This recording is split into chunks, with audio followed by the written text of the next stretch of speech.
সকাল সকাল আসতে পারি। এখানে প্রচুর পানি, নিচের দিকে পানি অনেক বেশি হওয়ার কারণে এই বইগুলো সবার শেষে রুতে হচ্ছে। এই যে এখনো রুচ্ছে মানুষ বাইরে, এখনো বই রচ্ছে মানুষ এই নিচের দিকে, এই যে দেখা যাচ্ছে।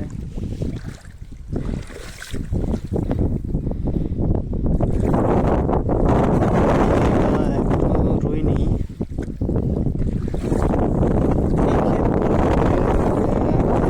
কয়েকদিন পরে। এখন অনেক পানি রয়েছে তো এই কারণে, আর ধানের চারাগুলো অনেক ছোট রয়েছে। ধানের চারাগুলো বড় না হইলে এই জায়গায় অনেক বেশি পানিতে রোয়া যাবে না, এই কারণে এই জায়গাগুলো এখনো খালি রয়েছে। আমাদের কাজ আজকের মতো শেষ, এখন বাসায় যাচ্ছি।